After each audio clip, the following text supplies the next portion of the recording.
We are back with another live episode of Bully Ball Podcast on the Gold Standard Podcast Network. I'm Jason Aponte, joined as always by Steph Sanchez.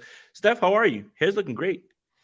I'm good, thank you. I'm surprised because I actually just took a hat off. I wake up in the morning and sometimes the hair's like sticking in different directions, but I haven't washed my hair today yet. So, I had to put some water on it, put a hat on to flatten out the sides, because those get crazy during the night. And, apparently it looks fine. Thank you. I think it looks great. And also, while Steph and I share similar struggles, Steph has the superior hair. That's why I put my hat on. I'm not doing anything with this hat. Like, especially I gotta get it really up in the morning, get it ready to go, and just go. But yeah, that's not why you guys are here. I'm trying to make sure that everybody gets lined up. So make sure you guys are subscribed to all three of our YouTube channels. And make sure you get the Gold Standard Podcast Network wherever you get your audio podcast. So, Steph, before we get into what everybody's here for and what everybody's talking about in the comment section, you've dropped another fire video. And I feel like you and we didn't know we were doing this. I dropped the reel on Instagram. You dropped the reel on Instagram, TikTok, all those things. And it kind of just happened at the same time. Yours made me super happy. And I know you love Bill Hader and all that stuff, but yours made me super, super happy. So for you guys that don't know, obviously Steph is our resident Nick Bosa impersonator. Obviously the team knows, right? John Lynch knows and has that video still. I'm sure he looks at it when he's down so he can get a good laugh and things like that. But this new one is so good, and I think Rob has it queued up. It's so good that we have to watch it like again, and I'm fine with it because it gives me a good laugh. So let's get it. Uh-oh. That's interesting.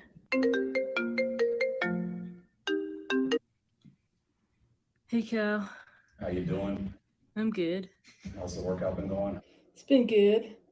Just did a PR yesterday. How's Florida? How's the boat? And the boat's great. Hot. We need to get you out here soon. You look tan. Your legs still look big. It's nice of you to notice, I guess. What are you going to do today? Heading to the gym. Oh, by the way, Kyle, before I forget, my agent sent over some updated numbers in the contract proposal. Did you guys get that yet? Hello? Yeah, he definitely got him. Steph, first of all, masterful work as usual. But a quick question. That leg massager thing, did you literally go and buy that just for that? No, Okay. I did not. My girlfriend got it as a gift a couple years ago. We never use it, and like it's funny because I only use it for these like Nick Bosa skits, so it has worked out. So good. So good, guys. And that's, you definitely have to make sure that you follow Steph on TikTok because those can happen at any moment. Put a lot of work in there. I think that is your finest work, especially with the way that you're answering Kyle. Like when you said that part about we got to get you on the boat, I lost it, man. It's so good. And before we move on to the next topic, though, I got a quick birthday shout out to my brother. It's his birthday today, so shout out to him. Jimmy G? And Jay, yeah, a lot of people say he looks like Jimmy G. I wish we had a picture we can like pull up. But every time we go to games together, there's people who are like, "Hey, Jimmy G, Jimmy G." It's madness. It's insane. Not a bad person to look like. Miss you, Jimmy. Also, might see you soon, pal. Either way, Steph, you know why everybody's here. So last night, something kind of broke about Deebo Samuel being, I think, on a Philadelphia radio station, CBS Sports, something to that effect. Mhm. And Deebo Samuel was asked about the Eagles and kind of gave a shorter answer, and then hung up. Steph, doesn't it feel like Deebo Samuel's tired of talking about the Eagles? It does. A couple of things with this clip, right?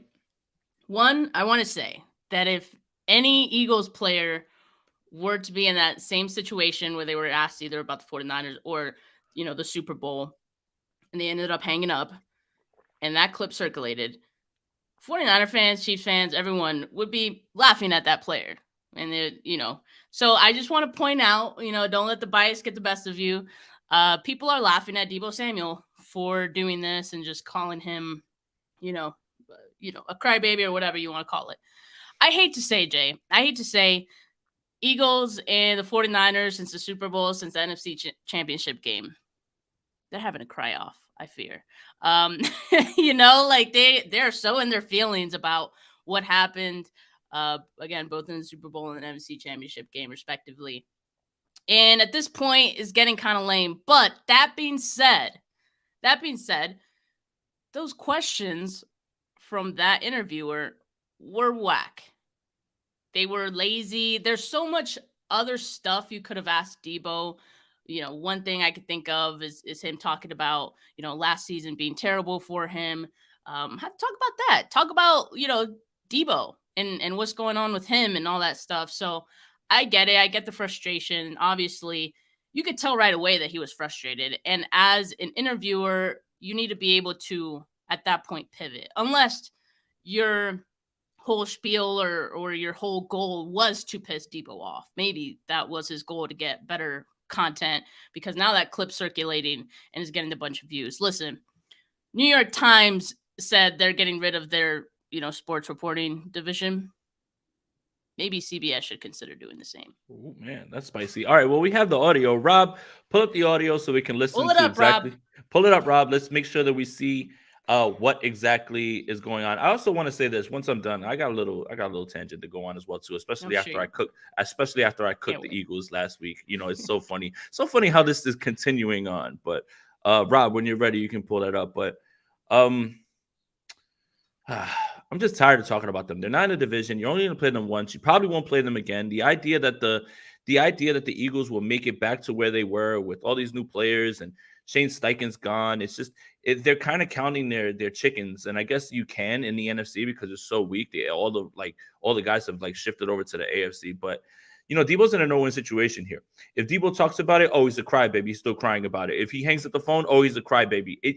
Stop asking these young men about this. It's really stupid, in my opinion. Stop asking them about it. It is very lazy.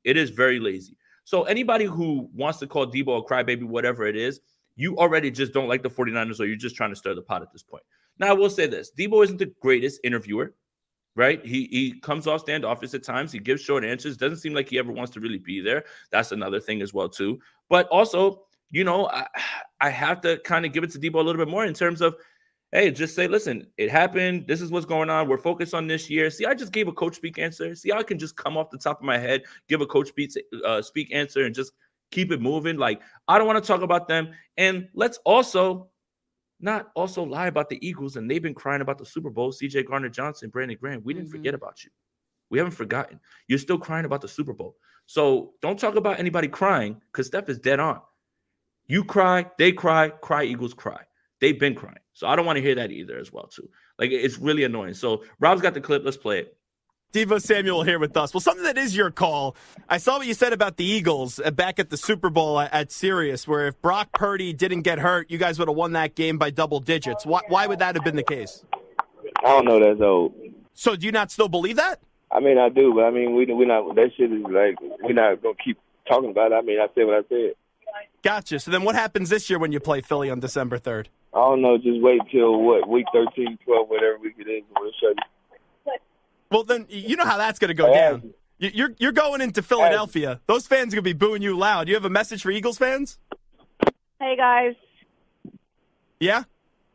All right, we're good to go. What do you mean? We have Deebo on right now.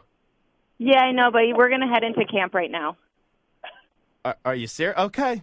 Thank you. There you Thanks, go. Bye. And again, Deebo literally said what we were just saying. What else is he supposed to say? What's said is said, and he's tired of talking about it. I understand. He sounded pissed, and for good reason. I would say players, whoever does these interviews, I think they need to start asking for the questions ahead of time, because you, as someone who's getting interviewed, I feel like Deebo probably has the power to say no, I'm not answering these questions. Don't ask me these. Scrap these. It might seem diva-ish, but at the same time, it would avoid situations like this where, the interviewer is getting embarrassed on live radio, right? So I think in the future they should consider that. My 2 cents. And then another thing, again, is he's asked the question.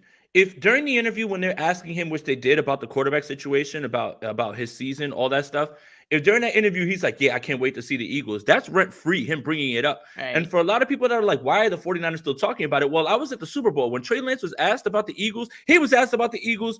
Every Eagles player was asked about the 49ers. Stop making it seem like guys are going out of their way to talk about it on Twitter the way the Eagles are going out of their way to talk about the Super Bowl in the slippery field, and it's not fair, Steph. We lost. No.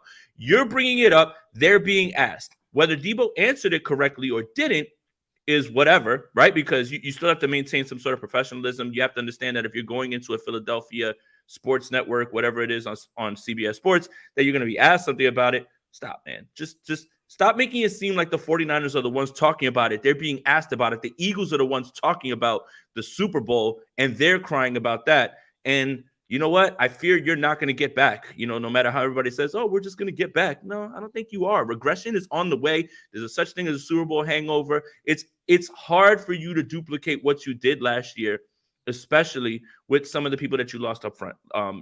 Thank you, Jayvon Hargrave as well, too. So to kind of put a bow on it, it's just, I'm done with it. Now I'm going to make a statement on this podcast. This is the last time I'm discussing the Philadelphia Eagles unless we're being asked about an NFC preview. No, unless we're being asked about an NFC preview and who's good in the NFC, which the Eagles are. Or week 13. Week 13 is when we'll talk about it. That's it. I don't want to hear about it. Week 13 is when we'll talk about it. Don't ask me about the Eagles. I don't care. And we'll get our look back in week 13 and we'll run it back and we'll see where it's at. Okay. Jay just said that if you ask him about the Eagles, he's hanging up. Okay. I'm going to hang up. I'm hanging up. Don't do it. I'm hanging up. No coach speak answer for that. I'm hanging up. And I live close enough to Philly that, don't get me started. Anyway. All right. But that's the thing. That's the thing though, right? Like I think whatever Deebo would have said if he stayed on that line would have been way worse than him just hanging up. 100%. Let's just leave it at that. So I think he did the mature thing at that point. He also used TV mature words, and he called his publicist Ashley. He's like, Ashley, come over here. Like almost like Steph, Rob, bleep it out. Ashley, hang it up. He literally did that. Hang it up, Ashley. Hang it up, Ashley. All right.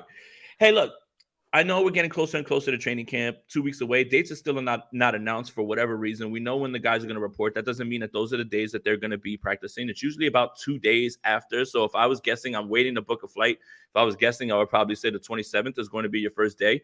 Who knows? 49ers, what are you doing? It's the 11th already. Let's make something happen. Do you think that they're trying to avoid this content creator takeover at content creator Royal Rumble?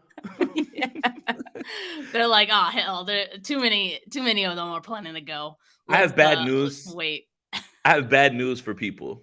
I am not going to be counting throws and well, he charted 7 for 11 and he charted. No, I'm going to tell you, this guy looked good. I'm going to try to watch as much as I can. So I've got bad news for you. I'm not charting throws or anything like that because there's sacks that happen, once the quarterback gets touched on the back, those type of things. Like, again, Trey Lance could throw the ball down the field, but he got touched on the back. That's technically a sack, but you count it as a completion. Please, man, I don't care, man. Let somebody else do that. You'll have 10 people. One person will say he's 1 for 11. You have another person to say he was 11 for 11. A lot of people, unfortunately, just don't know what they're watching sometimes. Anyway, but yeah, I think that they might be doing that, but either way, like they're not giving us any dates. So right now we've got to come up with content that's outside of the quarterback position, or unless you want to talk about the fact that Sam Darnold seeing ghosts at George Kittle's house. Sorry, could not resist. He said there were no ghosts, Jay. Oh, he's lying, man. How does he know, man? He's No, but Jeremy Fowler runs this piece. I think it's like the 4th or 5th year where he polls about 80 general managers, coaches, players from across the league, and he polls them to put up the best players in the league, and he goes position by position. So some of them put in one player, some of them voted on all the positions. But I wanted to point out, we have a large discussion, and it's funny because your video starts with I think that's Lane Johnson's top edge list, right? Yeah. So that didn't include Nick Bosa. But looky. Nick Bosa, according to these 80 general managers, coaches, players who have been polled, is the number 1 edge rusher in football. And I'll read real quick. His highest ranking was 1. His lowest ranking was 5. His last year's ranking was number 3. 4 years ago, the 49ers stumbled into the number 2 overall pick in the draft thanks to a fluky 4-win season fueled in part by the then quarterback Jimmy Garoppolo's season-ending injury. Their selection, Bosa, became the best pass rusher in the NFL. Size, strength, power, speed, quickness, solid length, repertoire of moves, and high motor, a high-ranking NFL official has said. He got it all. He was the league sack king last season with 18.5, produced a 15.3% pressure rate on his pass rushes in 2022 per Next Gen Stats. And his 48 quarterback hits led the field by 12.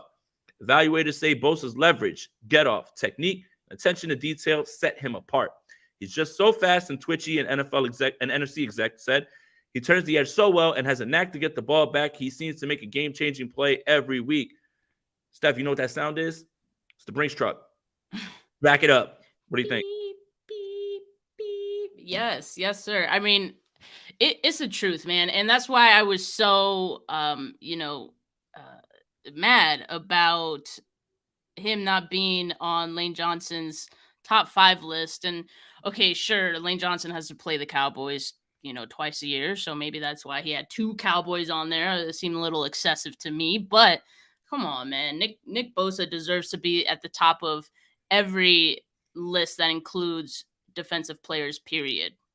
So I don't think it's a hot take to say that this is this regime's best draft pick by far. And it was an easy one, right? He was sitting right there. But yeah, I mean, there's not much you could say about Nick Bosa that isn't like, glowing reviews about him. So yeah, he's going to get that big ass contract. And I can't wait. He deserves it. Right. And again, on our last show, when we talked about the odds, I picked Nick Bosa to double up as a DPOY this year as well, too. I know a lot of people are concerned because he's going to get paid right before training camp that maybe, he kind of lets up. I don't think that that's going to happen as well, too. But rounding out the top 5, Myles Garrett, number 2, Micah Parsons, number 3, TJ Watt, number 4, and hold your ears, Hassan Reddick, number 5 for the NFL's top edge rushers. Now, Steph, when we were talking about the edge rushers from last season, it really was a 2-man race between Micah Parsons and Nick Bosa because Myles Garrett got injured, because TJ Watt lost a lot of his season to the torn pec. If all 4 of those guys are healthy, all 5 of those guys are healthy, it's going to be a lot harder for him to duplicate that. I mean, for God's sakes, TJ Watt was on a historic pace in sacking the quarterback. He's very good at football. So to see this, it's really great. And I know 49er fans are excited, but I do think the context of Myles Garrett had a bit of a down year because he was injured, and so TJ Watt kind of makes it easier to just put Nick Bosa in there, even if he is super deserving of it. Yeah, I agree. And that's why, last week I disagreed with you on, Nick Bosa getting DPOY for a second year in a row, just because TJ Watt, like I think would have been in that conversation, and he seems to be not the poster boy, but I don't know. I don't know if it's just like my bias speaking that I feel like, people forget about 49ers players sometimes in such conversations, but I feel like people would put TJ Watt over Nick Bosa, which is you can make that argument. But that's why I'm not sure if Nick Bosa would get it again, just because if TJ Watt is healthy, he's going to have a monster season as well. And, I could see him being one of the favorites. Yeah, absolutely. And when you look at the numbers for TJ Watt, which they're right here, I mean, oh my goodness, man, led the league with 15 and then 22.5, 13, 14.5, 15, 22.5, 5.5 in 5 games. I mean, TJ Watt is a dog, man. 8 forced fumbles in 2019. Incredible. And again, last season, he would have possibly done the same exact thing, man. And I think, look, 49er fans, TJ Watt's been doing it longer and has bigger numbers. I know we love our players. I know we love Nick Bosa. I think he's well worth of the, deserving this, but stop sleeping on TJ Watt, man. If he has a full season, you can expect that over again. That's an historic rate, 22.5. Yeah. That's historic. So it's just good to see that. Again, I think a lot of this list has to do with the fact of what happened last year and why guys are there, because even if you read the article, which is on ESPN, by the way, cut the check, they actually say that the singular talent, the best singular talent at the edge rusher position is actually Myles Garrett, but he's too inconsistent in terms of his production, which is why you can't give him the nod. So, again, this is off of last year, and that's why you're going to see Nick Bosa there as well, too. Okay. Rob, do we have any other? I think it's just the edge rusher ones that were there in terms of that. But if there is something else, then you could pull it up. I actually wanted to talk about something real quick about that I wrote about, Steph, real fast. during the content time, it's really hard to figure out what to write about. If you want to write think pieces about quarterbacks, go ahead. I mean, everybody's putting them out there on Twitter, Threads, whatever social media you're on right now. But I thought it was kind of fun. I found like four like forgotten NFL players or just misremembered 49er players. And, three of them were actually, well, two of them were shocking. The other two I kind of had in my head because I remember. So for anybody who, is on Instagram, does comedy, right? Spice Adams, 49ers legend, right? Drafted by the 49ers in the second round, right? Now comedy influencer, somebody who's really funny. But Steffi actually had a pretty long career of about like 6, 7, 8 seasons between the 49ers and the Bears. I think that's kind of interesting that people forget that Spice Adams was actually a legit football player. An elite name, by the way, Yeah. like Spice Adams, like that's elite. But yeah, I mean, I think what years did he play? Do you know that? I do have that. I'll pull that up real quick if you want to talk about that real fast. Yeah, because here it is. Yeah. Anthony Adams, yeah. Anthony Adams. So Anthony Adams was drafted government in name Anthony Adams. 2003 in the second round. Was much better. I would say in run defense, especially when you look at this. I mean, he only had 10.5 sacks, but tackle for loss 5, 6, 3. His approximate value, which is the way that Pro Football Reference basically gives value to players in their season, 5 and 6 in 2004 and 2005, 8 in his last year in 2010. A 9-year career, not bad for a comedy influencer, man. Yeah, no, it's pretty entertaining for sure. Like I don't think I really knew about him too much around this time. Like, yeah, this is probably around the time I started becoming a fan of the Niners, but I wasn't that deep into the trenches. But I love his comedy. Excellent pun because he's in the trenches as well too. So two coaches, one who's actually a head coach now, and one who is a Hall of Fame head coach. Tony Dungy played one season as a San Francisco 49er, and Todd Bowles played one season as a San Francisco 49er in 1991. He was signed when the Washington football team. Bleep it out, Rob. They left him unprotected, and the 49ers signed him, and he played safety. So, again, forgotten players, right? And then the last one is Rod Woodson, man. Right before Rod Woodson went and became a Pro Bowler again with the Baltimore Ravens, you guys forget that he was there for 1 year with the San Francisco 49ers. Hell of a career, Rod Woodson. But I thought that was kind of interesting, especially when you go back and you look at the random names that are there. Everybody can pull up J.J. Stokes and, this guy and this guy. But, like Tony Dungy playing one season, Todd Bowles playing one season. And I didn't know Todd Bowles is from New Jersey. He's from Elizabeth. So shout out to him, man. Jersey boy, made good. But, yeah, I thought that was pretty interesting. No, not saying that name. Bleep it out. Get it off the screen. Not saying that name. All right. Well, there was one other list as well, too. They actually posted the off-ball linebackers. Steph, who's number one? I'll give you two guesses. You'll probably just need one.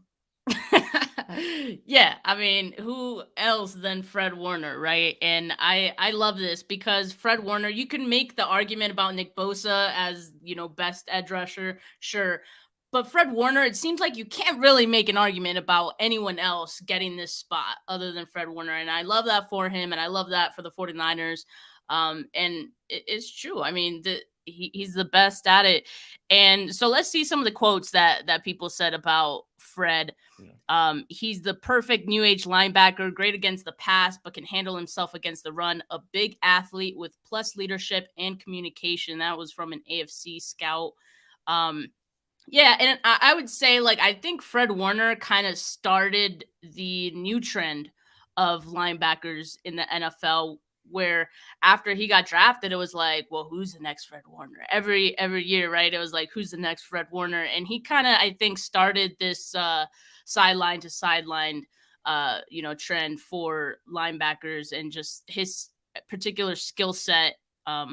And also, I think coming from the safety background is one thing that I think scouts looked at, after he got drafted and seen how much success he had.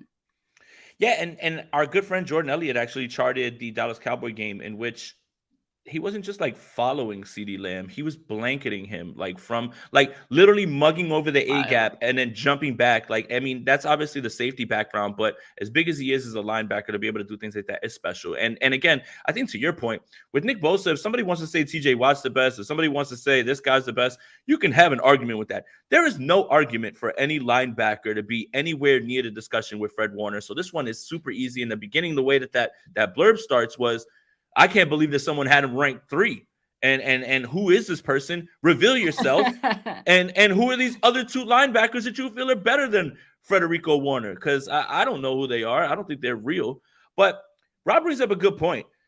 Do you think that Steve Wilkes is going to use him to blitz a little bit more this year? Because you do feel like maybe he's going to be a bit more aggressive?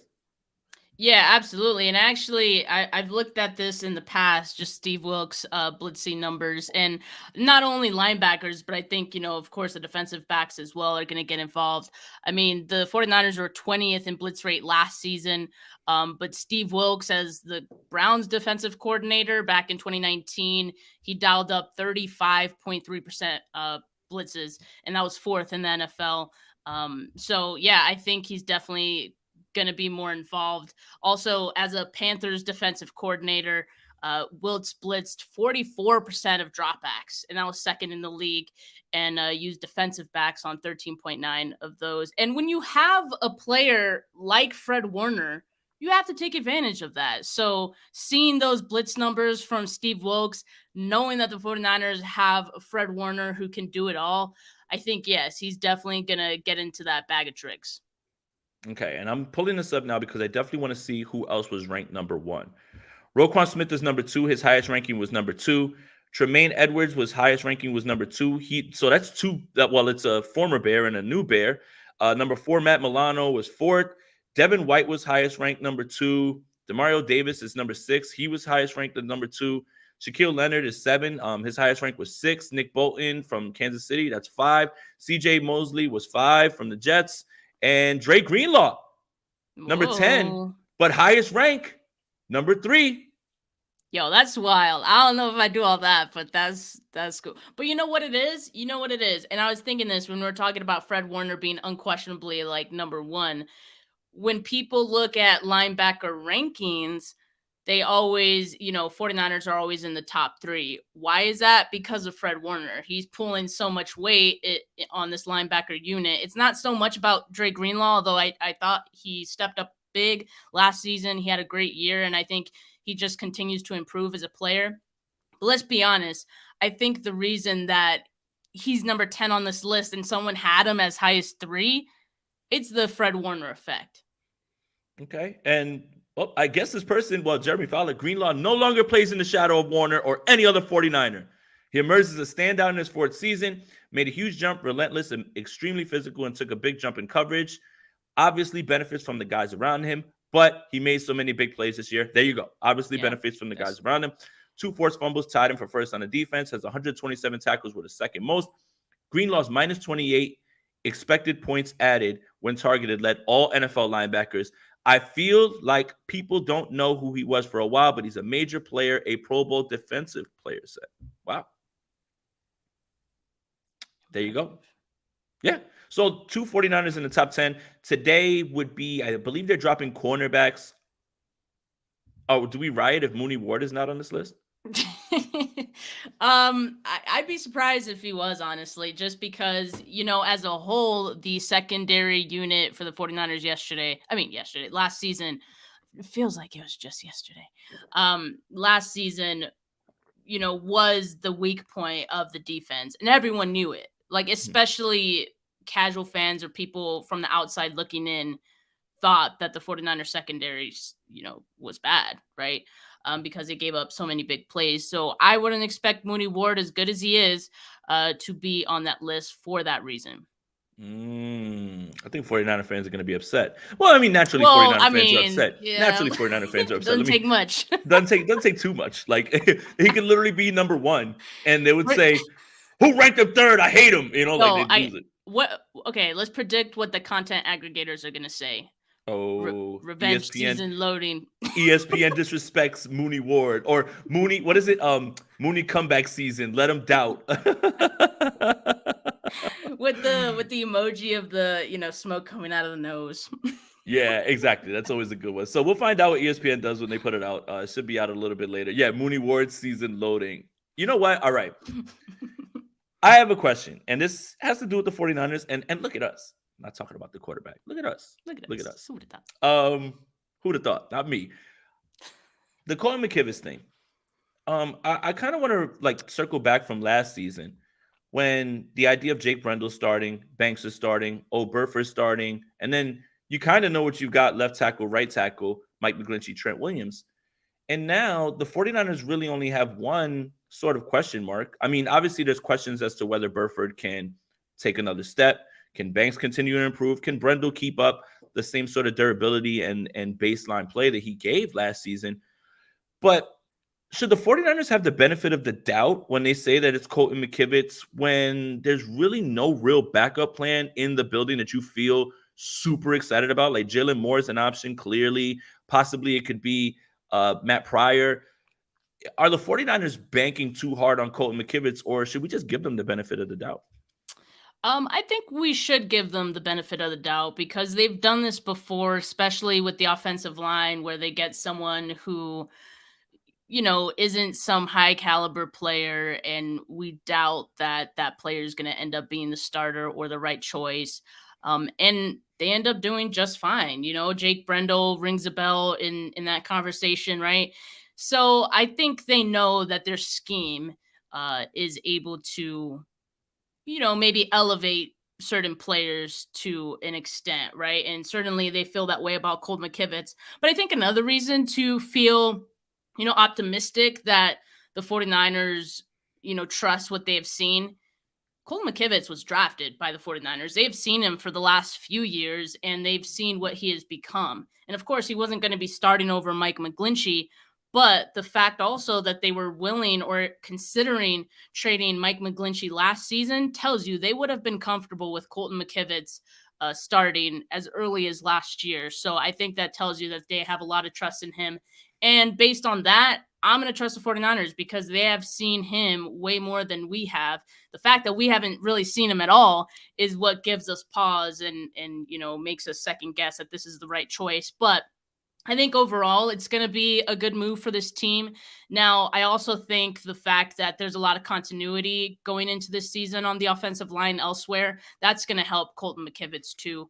And I mean, like I said, Colton McKivitz has been on this team, so he might not even experience the slow start like other players who are learning the system as they go, right, with each week. So he knows the system, and, hopefully it should be a pretty seamless transition into a starting role. Yeah, and again, Kyle Shanahan is not going to leave him on an island. Obviously, there's obvious passing situations. There's nothing you can do because game flow dictates or game plans on the other side dictate those things. But, I mean, Kyle's hidden players before. I mean, for God's sakes, he had people actually believing that Tom Compton was some sort of an upgrade over Mike McGlinchey, right? Like that's what the scheme does. The scheme just doesn't elevate quarterbacks and star players. It elevates everybody on the offense, and that's part of the confidence that you should have really when it comes to that. So sure, he's earned the benefit of the doubt. I think a lot of people would have been skeptical last season when you heard that Spencer Burford would start. Clearly, Daniel Brunskill gave them a chance to ease him into the role, which it doesn't have to make sense to us. The method to the madness doesn't have to make sense, but they rotated them both, and they didn't want him to get overwhelmed. And it worked for as long as it did. I mean, the 49ers got as close as they did. So I think they do. I really think they do. But the concern comes in where you said, just you can be hopeful, but not seeing it. I'm very much like I got to see it a little bit. So that's sort of, I guess, what training camp is going to be for. He's going to have to go against, Nick Bosa, and we'll see, so we will see. I think it's going to be an interesting thing. I think it's something that the fan base is nowhere near as panicked now about offensive line than they were last year. Last year, it was, oh my God, Brendel, Banks, Burford, what are we going to do? I am so scared. And you know what? For all intents and purposes, it really kind of worked out. And again, that's part due to the scheme, but it's also part due to the development of Chris Forrester and what Kyle Shanahan has. Okay, I got one more question for you, Steph. Nick Bosa is going to have 70 billion sacks this year. I think that's the official number that we're putting, right? Now, who has the second most sacks on this team. And that is going to be interesting. That's interesting. I would say Jayvon Hargrave is that's kind of my choice. Better be, pal. I mean, he had 11 sacks last season, and that was, him, someone benefiting also from the Eagles having a stacked defensive line. He now joins a 49ers stacked defensive line. So I think he's going to be up there, but maybe Eric Armstead kind of surprised us this season too, right? Because I do think Jayvon Hargrave is going to help Eric out this season, and he's not going to get as much attention, which is going to be detrimental to some offensive lines and some quarterbacks out there. So I don't know, maybe he can sneak in and get double digits this year too. Yeah, I can see both sides of the coin, right? Jayvon Hargrave is here to produce, and he's a stud, and he's the best at the position. But what if all that attention he draws gets Eric Armstead some more advantageous looks? What if all of that attention at all three of those guys gets Drake Jackson some looks? That's really what's interesting about this. It's not as cut and dry like as just Hargrave. Obviously, let's talk about like betting again. The smart money or the easy money would be on that because he's so good. But pay a little bit more attention to him. You don't pay enough to Eric. You don't pay enough to Drake Jackson. Now you might start to see a different shift. And then that's where the sack number and always my contention with just, how many sacks did he have? It doesn't always show impact. I like pressures over sacks. Now sacks are great because you actually finished, but you could have a pressure from another side and literally have the quarterback run right into you, and then you end up with a sack. I don't necessarily just sacks isn't the end all be all, should be one piece of the puzzle. So I am very interested. It should be Hargrave is the answer.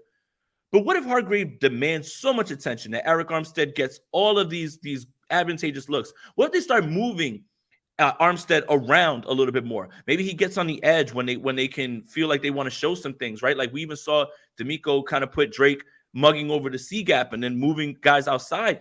What if Steve Wilkes starts to get that type of creative with it? So it should be Hargrave, but it's going to be interesting to see with the attention that Hargrave demands. Will it benefit someone else and get into sacks? And like Kurt Sampson says, Armstead's going to get a lot of capture sacks. So yeah, I really think that's a good point too.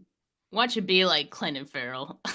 Austin Bryant, come on down, buddy. It's your time, pal. I still don't think that. Gad, I'm sorry. No, I was gonna say like it could happen. Like I think there's room in this rotation with this defensive line for everyone to be, productive. I mean, Omenahue, who was a rotational guy, 4.5 sacks last season, right? And I don't know. Let's see. Let's see. We could get surprised. Okay. So to end this off, I'm gonna have to ask you: am I gonna see you at training camp? So I'm waiting for the dates to drop, but as of right now, my plan is to be there for the second week. Okay. Because I get back from vacation on the 23rd. I feel like if I go that same week, I'm gonna be dead. I need some time. So second week I'll be there. And then of course, like we already know we're gonna be in Vegas acting goofy. Vegas is up. Yeah, no, Vegas is done. That's done deal. Like, and listen to me, Jimmy Garoppolo. You get your ass to that practice. Real quick, breaking news: out-of-state content creators World Peer Training Camp. Steph, what's your favorite moment from last year's training camp? Because we got a lot, man. We did a lot of stuff. Didn't pull up to Yard House this time. We did a lot of stuff though. What was yours? Honestly, so not looking at the practice specifically, but just like outside of practices, meeting Angie was maybe one of the top moments. Just because for those of you who don't know, 49 Carats podcast, which is my current podcast that I do by myself, but I actually started with Angie. Some of you might know her as Angie Sunshine on Twitter and whatnot. One of the Sunshines. So meeting her in person was pretty cool to finally do. That's it? Nothing with me? Cool, whatever. This is the end of the episode. All right, guys, we're going to get out of here. Was that the first time we met in person too? No. Okay, yes. then. Wait, yes, right? Oh, shit. Okay. Rob, bleep that out too. Angie from Turlock, Brett Rumbeck says. Turlock legend, Brett Rumbeck in here. When you think of Turlock, you think of Brett Rumbeck, you think of Angie, you think of Colin Kaepernick. All three of those guys, legends, just at the top right there. So, Hey, but yeah. I got a question for you for camp. Yep. So, because we were both kind of drippy, like you brought the shoe game out. What is your like holy grail of travel shoes? Like, what's a pair that you always try to bring with you? Oh man, if not 1, 2 pairs of Jordan 1s at least, man. They're comfortable, they're all purpose. If I want to throw them on with a suit jacket, they'll be fine. You don't look crazy. You want to wear them with shorts, they look fine. They look fine with jeans. Jordan 1s definitely got to, but I always have to bring my pair of Adidas, man, because those are my perfect flying shoes. They're slip on, they're 49ers colors, they're super comfortable. And they're perfect to travel in. Like Adidas pants and those shorts, like and those sneakers, you have to, because it's so hard to get from. Well, not hard. It's like 5-6 hours from where I live. But yeah, you got to travel comfortably. Otherwise, it's going to be horrible for you. So you do Adidas sweatpants. You got the whole jumpsuit going? No, like, stop it. I'm not Run DMC. My biggest pet peeve is, and I went to the Yankee game on Saturday. My biggest pet peeve is like, if you're wearing Adidas socks, don't wear Nikes. If you're wearing Adidas sneakers, don't wear Nike socks. Please do not cross brand. If I'm going to wear my Adidas pants, I'm not going to wear them with Jordans or Air Forces or Nikes or anything like that. No. See, this is why I don't buy any of those name brand socks, because I would do that. What? Steph, all right. But I don't though, because I don't have Adidas or Nike socks. Jason's a clothes snob. I'm not a clothes snob. I'm a brand snob. It's not the same thing. First, Steph says that her favorite thing in training camp has nothing to do with me, and now she says this, man. I'm done with this, man. This is the end of the episode.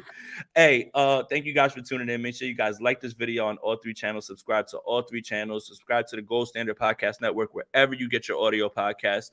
Make sure that you guys are following Gold Standard Podcast Networks on Twitter, GSN 49ers on Instagram. And Rob said there's a new story dropping on the website as well, too. He's got some Deebo thoughts. And Rob's not going to say anything that you guys want to hear. Yeah, he's going to cook. He's going to cook. Wait, Nike and Jordan, that counts. That's the same thing. Nike is Jordan. Yeah, what there is no Jordan without Nike. Of course that counts. Yeah. That's not the same thing. Adidas is not Nike. Nike and Jordan is the same thing. That does not count at all. But anyway, thank you guys for tuning in. Make sure you guys are subscribed everywhere. Make sure you follow Steph. Make sure you follow me on Twitter or Threads. I don't know what we're doing. I don't think anybody's on Twitter and nobody's on Threads either. Everybody's just kind of sitting at home. Hope you guys are hanging out with your family, because we're 2 weeks away from camp and we could really start arguing with each other. But touch some grass, please. Please, guys, and go outside and just breathe a little bit. It's okay, man. We'll have enough time to yell at each other about the kicker and all that stuff. So, all right, for Steph, for Jason, we're out of here. Peace.